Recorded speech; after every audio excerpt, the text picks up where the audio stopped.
whosoever believes. Why John chapter 3 verse 3 does not support the doctrine of unconditional election.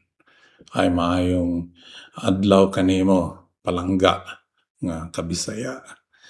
Lipay ko nga once again naa ka atong tanaw ng pulong sa Ginoo with high respect. Ang atong pagbasa sa Biblia, we allow the Bible to speak.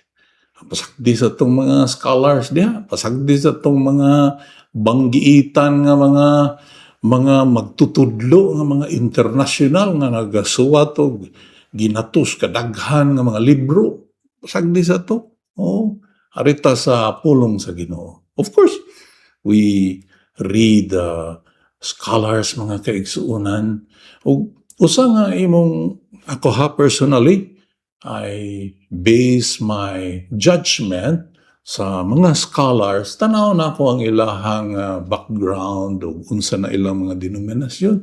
Kaning mga nagtudlo sa unconditional election, ang ilang mga denominasyon ani mga kaigsuonan. O tag 400 years old na ang ilang mga simbahan, ang ilang mga dagko kay nga mga institusyon ang naga-fund sa ila. Sila ang mga tag-iya sa mga dagko nga mga universidad o nga mga dagko nga mga simbahan o sa US ba ya daghang kwarta mga kaigsunan kay tax exempt kani sila. Oh, they are able to afford o kadaghanan ani nga mga banggiitan nga mga scholars kung mo question sila sa doktrina sa ilahang denominasyon, mawad-an silang trabaho, mawad-an silang income. So ako, I would rather listen sa mga, wala ba'y sabit ba? Wala'y mga motibo. Kani nga mga scholars, I listen to all the scholars, mga kaigsunan. I listen sa mga Methodist, ayaw po itong mga progressives nga mga na'y pagtamod sa Biblia, di ko maminaw ato. Katong mga Methodist nga kaning ni ang nagatamod sa pulong sa Ginoo, mga Anglicans, naapoy mga evangelical Anglicans nga akong kapaminaw, even ang mga Catholic, kapaminaw ko mga kaigsunan. O I respect ang mga scholars nga gikan sa Presbyterian, mga Reformed, Calvinist nga mga kining simbahan, or R.C. Sproul, Martin Lloyd Jones. Oy, I love mga expository nga mga books. Palangga kay na ako mga libro nila mga kaigsunan, mga banggiitan nga mga theologians, Benjamin Warfield, hallelujah, Sam Storms, John Piper.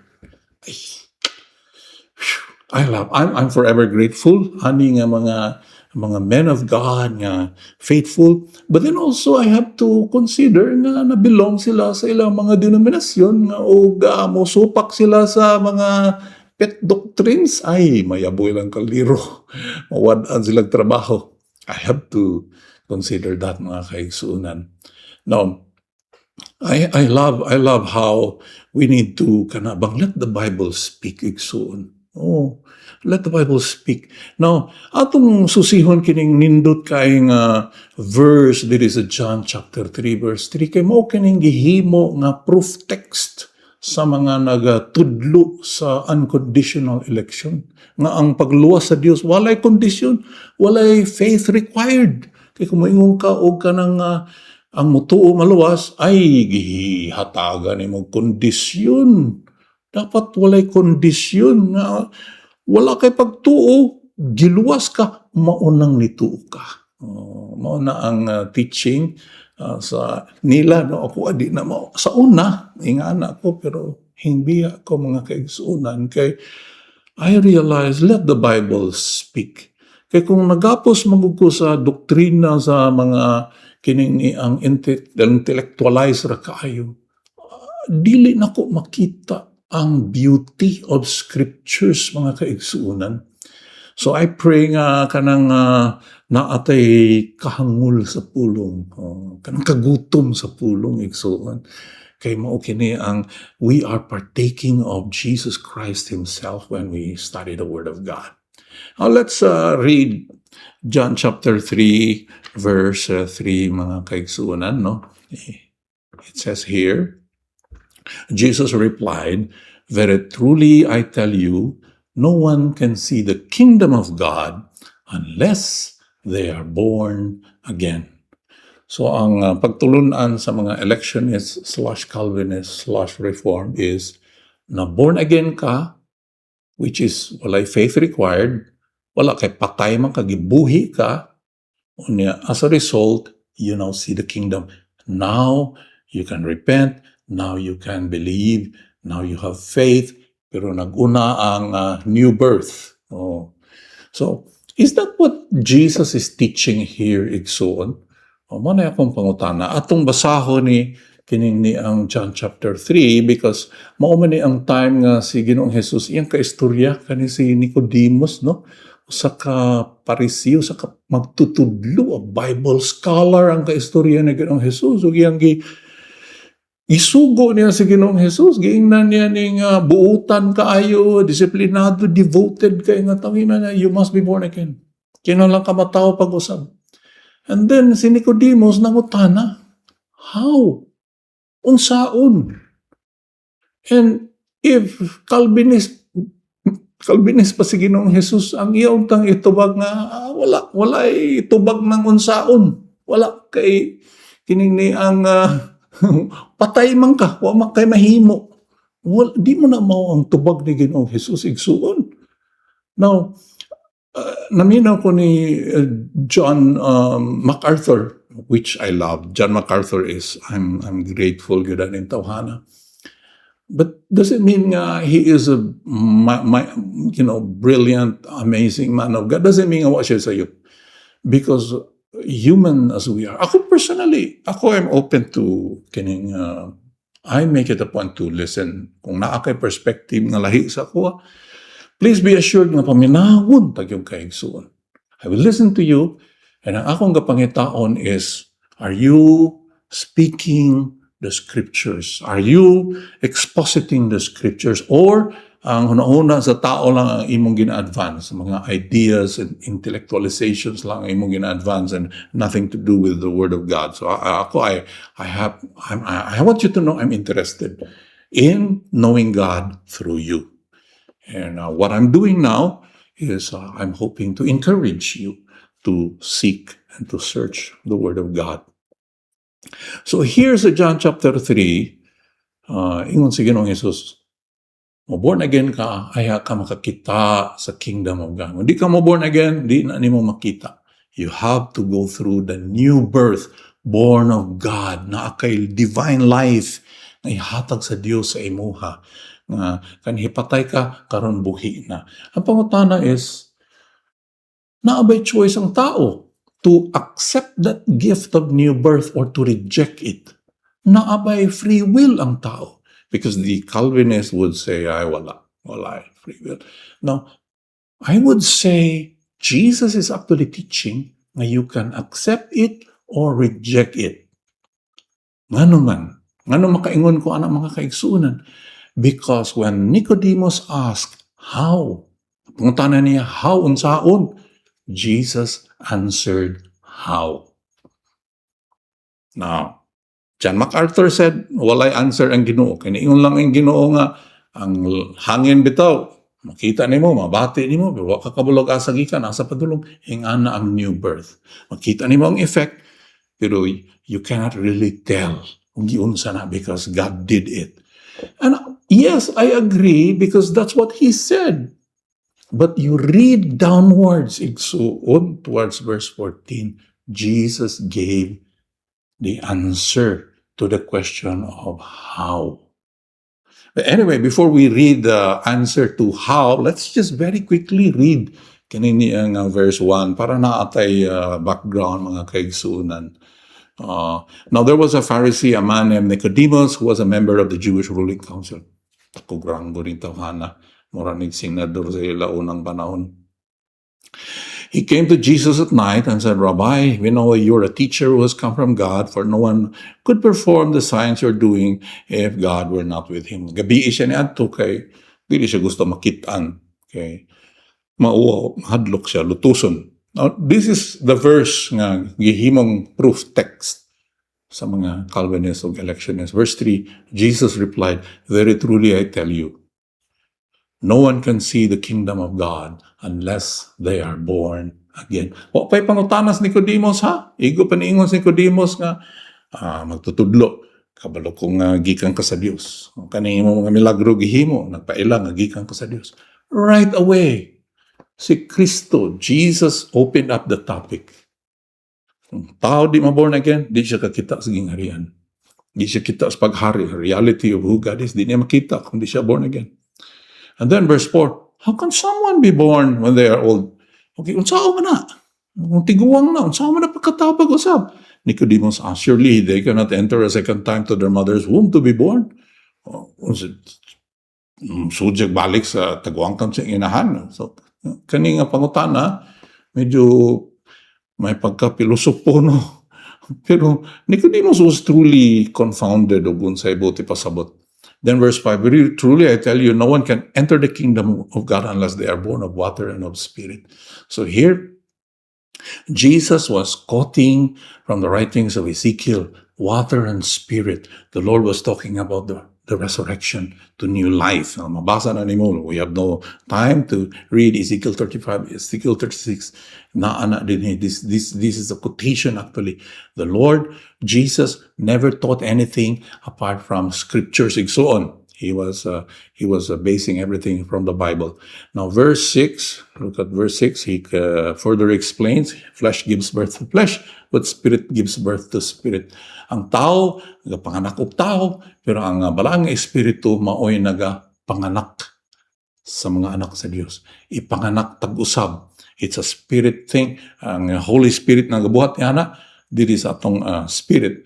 Now, verse 7, look at this. Mo ni ang gisulti ni Ginoong Jesus, Nicodemus, kinahanglan ka ma-born again. Kinahanglan, you must be born again. Look at verse 7. You should not be surprised at my saying, you must be born again. Nicodemus, kinahanglan ka ma-born again. Oh. So I'm sure si Nicodemus was unsaon. And that's what he asked. Igsuon. Verse 8. The wind blows wherever it pleases. You hear its sound. You cannot tell where it comes from or where it is going. So it is with everyone born of the Spirit. So explain na Ginoong Jesus nga, it's beyond your ability to fully grasp. Nicodemus, it is something invisible to the naked eye, but it's real. The new birth. You must be born again. And then verse 9, here, nangutana si Nicodemus, igsuon, how can this be? Unsaon ni nga mahitabo ni? How? Igsuon, kung electionist pa ni si Ginoong Jesus o pareha pa pagtulunan sa mga kaning ni ang Calvinista, ano to na siya, walay tubag na, walay how. Ginuuratan na nana. Walay faith, walay response nimo gikinahanglan kay kaliton lang kag buhi is Ginoo kay gipili katong wala gipili alabyan lang to di puto sila ipa born again ang kaniya nang gipili sino never na nimo makita igsoon. You don't see that kind of conversation. It never entered the mind of the Lord. It never entered the mind of the author of the book of John. Never. Igsoon. Pero dunay tubag. And ang tubag proves to you that it does not support unconditional election. It does not. Unconditional election is contrary to the teachings of the Lord. Have to be bold in saying this and so on. Otherwise, what is at stake? It's the scriptures. Magsige na lang tagkutloan ang mga scholars at intellectualizing everything, and we are not reading the Bible properly. Sige na tagkutloan ng verse itong ipang-extract, ipang-cut and paste, isumpay-sumpay na ito, barbecue. And we have a twisted view of God as a result. Okay, so verse 10, kasabaan ni Ginoong Jesus and Nicodemus, you are Israel's teacher, said Jesus, you don't understand these things. Actually, the Lord was expecting Nicodemus, you know the Bible, you should know better. Dapat nakasabot ka. And then verse 11, look at this verse 11, Let's read fast. Very truly, I tell you, we speak of what we know, what we testify, what we have seen, but you people do not accept our testimony. Kamo bagi badlong ni Ginoong Jesus, kamo mga Hudiyo, di mo gatuo, you don't accept kapagahi mo. And then, verse 12, I have spoken to you earthly things and you do not believe. How then will you believe if I speak of heavenly things? Ina-challenge ni Ginoong Jesus si Nicodemus. Nicodemus, there's so much you don't know. Kung ingala ka, gahi kay ka, unsaon na lang kung tudluan ta ka of heavenly things. And then, verse 13, the Lord spoke about himself in a very intimate way. No one has ever gone into heaven except the one who came from heaven, the Son of Man. Nicodemus, ipasabot ni Ginoong Jesus, Nicodemus, I came from heaven. And this is something very precious. But look at verse 14. Kaya diri sa verse 14, gitubag ni Ginoong Jesus ang pangutana, how? Unsaon ni? Unsaon pagka-born again. Because, igsuon, verse 14, ingon diri, just as Moses lifted up the snake in the wilderness, so the Son of Man must be lifted up. Verse 15, that everyone who believes may have eternal life. And then verse 16, for God so loved the world that he gave his one and only Son, that whosoever believes in him shall not perish, but have eternal life. Verse 17, for God did not come to send his Son into the world to condemn the world, but to save the world through him. Verse 18, whoever believes in him is not condemned, but whoever does not believe stands condemned already, because they have not believed in the name of God's one and only Son. Now, kung ang imong utok nagapos pa sa Calvinistic doctrine, imo ning inat-inaton para mo fit sa imong doktrina. Igsoon, please. Imong doctrine is not sacred. The Word of God is sacred. Let the Word of God speak. Let your heart be open to what the Bible says. Let the Bible speak. Now, igsoon, go back to verse 14. Kaya kung di nato masabtan ang verse 14, di nato ni masabtan ang John 3:16, 17, 18. Di nato ni masabtan kung di nato tanaw ng verse 14. Jesus here naghatag og reference. That's in Numbers 21. Si Moses, iyang gilansang ang brunsi nga halas, o iyang gilansang sa pole, sa kahoy, o giisa og taas kayo. Ug ingon sa Ginoong Hesus diri sa samang paagi, ang anak sa tao ilansang. He will be lifted high so that all who believe in him, everyone who believes in him may have life eternal. Igsuon, unsay nahitabo didto sa kamingawan nga mauman tong reference ni Ginoong Jesus. What happened there? Igsoon, ang mga Israelita biyahe sila, nagpanaw sila, niabot ang mga lala nga mga halas. Niabot ang mga viper. Grabe ka, mga desert snakes nga grabe ka lala, grabe venom. Nangapaakan ang mga Israelites nang hinilakay dito, Moses! Tabangin me, tawag sa Ginoo. And Moses cried to the Lord, and the Lord gave the instruction, you melt bronze, himua kini nga snake, ilansang kini sa kahoy nga taas, iisa kini, ug sultihi ang tanan nga mga tao, tanan nga nangapaakan, turn to that, look, tanaw mo sa lansang dito sa kahoy, look, and all ang tanan nga nituo na kadumog nituo ni tanaw, nawala ang lala sa ilang dugo. wala na sila na himong himatyon, nabuhi sila. And Jesus said, in the same manner, whoever believes in the Son of Man, whoever believes will have life. They will not perish, for God so loved the world. Whoever believes will not perish. Tungod kikitang tanan nga paakan sa mga banakon nga sala. Nga paakan tanay venom sa atong dugo. We are infected with the deadly poison of sin. We perish, but by believing in Him, we have life. Mauna ang mensahe diri mga kaigsuonan in answer to the question of Nicodemus, how to be born again. Igsuon, kung electionist pa ni si Ginoong Jesus, dili na mao yung tubag. Ang yung tubag, akad tong gipili, na ato'y taga-antong life, o kalit lang to taga-ag life, atong panglabyan lang, wala to gipili. Igsuon, it does not make sense. I want to tell you, if you hold on ana nga klase nga pagtulunan, the Bible will not make sense to you.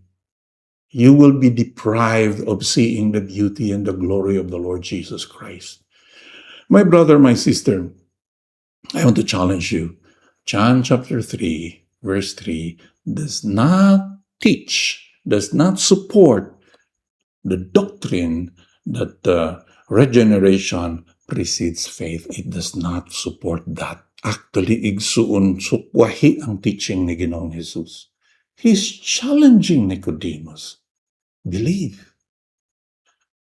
Pero, Pastor, ang patay, wala man ay abilidad nga mo to. Kinsa ingon? Ay, kay patay man, di ano nga magkatu, kay patay man. According to you, according to 16th century Renaissance-minded intellectuals, but it does not come from the Bible. Kanang huna-huna doesn't come from the Bible. It does not come. Basahan ko Jeremiah, basahan ko the book of Genesis, basahan ko na. It does not support the doctrine of 16th century Renaissance-minded intellectuals. Nahangtod karon gipakalabaw kay sa Biblia. I'm sorry pero mga kaigsuunan, what is at stake here is the integrity of scriptures. Kaya kung ingana ang atong teaching, daghan kaayo mahimong atheist. Because we're presenting a very cruel God. No, the Bible presents a beautiful Savior, a beautiful Lord. Whosoever believes will have life. Whosoever believes will not perish. God gave this beautiful gift. In the same manner nga katong bronze nga snake, igsuon, can you imagine the fire nga gigamit para malanay katong mga tumbaga? It speaks of the suffering of our Lord. He who knew no sin, He became sin, so that we in Him might become the righteousness of God. How? By faith. Hallelujah.